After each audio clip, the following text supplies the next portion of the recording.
Guys, welcome back, it's Meg. Today I just wanted to go quickly over the 10.1 changes that we received. Obviously these are early changes and we haven't even gotten into 10.0.7 yet. There's a lot of things that are still up in the air, but I did just want to briefly talk about them and kind of give a first impressions on it.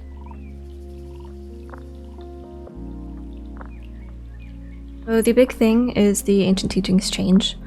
It has been redesigned, so now after triggering it with Essence Font or Phaline, our abilities will heal up to 5 injured allies within 30 yards for 150% of the damage done, split evenly among them. So, in my opinion, this rework is not really necessary. It is a net positive for the spec, but I do worry that with each iteration of Mistweaver that we've seen from beta until now, it is becoming increasingly simplified. This change has removed some skill expression from Mistweaver in the decision making and the intimacy of the spec, as well as the dungeons and knowing whether or not you should continue DPSing or stopping to prio heal someone with a cast instead. I know a lot of people are in favor of this change, and it is a good change, but on a personal level, I'm not really a fan of the direction that this is bringing us. As part of the fun for me as Mistweaver is knowing when I can play aggressively and rely on the damage to healing spells instead of casting, and being able to make that decision, but it seems like that decision is now made for us. The purpose of Ancient Teachings was never to do priority healing, and if you were relying on it to do that, in their words, save an ally on its own, then there is a fundamental misunderstanding in how the spec is played and how Ancient Teachings is utilized.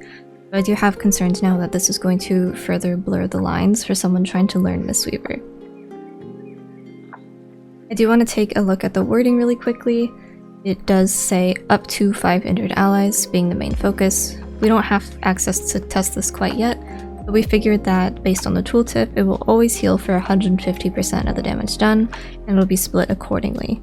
This means if you have 4 targets to heal, it is the 150% split by 4, and if you only have 2 targets to heal, you'll split the 150% by 2. But this is going to cut down on overhealing and remove the chance that you will heal someone with 99% health over the person with 20.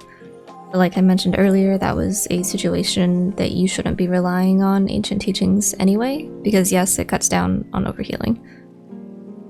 So overall, it is a buff and it's a positive change, but I'm a little worried what this means for the spec in the long run and the nature of changes like this. Burst of Life no longer reduces the cooldown or the effectiveness of Life Cocoon, and they buffed the healing by 30%. For this change, I'm actually really happy with this. Previously, it reduced the cooldown and reduced the shield absorb for split healing when the cocoon broke, and it did like 35,000 split healing, which is basically nothing. So this talent is such a trap on live, so I'm really glad to see this change implemented. It has a lot of promise for mechanics like Herja or the Infernos on the second boss of Ruby Life Pools.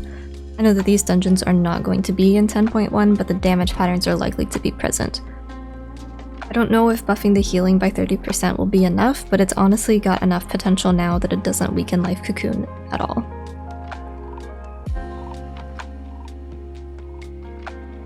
And now we also have Chrysalis, which was previously a PvP talent, but it is now competing with Burst of Life. We do get to decide how we're going to be utilizing Life Cocoon based on the dungeon, the damage patterns, or our concern for each dungeon, which is super nice. The cooldown of 1:15 is a little odd. It would be nice if it would just reduce it to a minute, but that could be a little too strong. Based on current dungeons, we'd be able to use Life Cocoon on every other set for mechanics, which is still a great improvement, but I would like to maybe see it as a more normal number. Vivify's primary healing has been buffed again. I was a little surprised to see this, but it does make it nice that our single target healing is a little beefier now. And I appreciate this, especially looking at some of these dungeon mechanics that we're going to be getting in Season 2. That being said, I don't think Invigorating Mist needs to be nerfed. That is our Vivified Cleave. I know that the change was made with Raid in mind, but for Mythic Plus, I think this is pretty disappointing.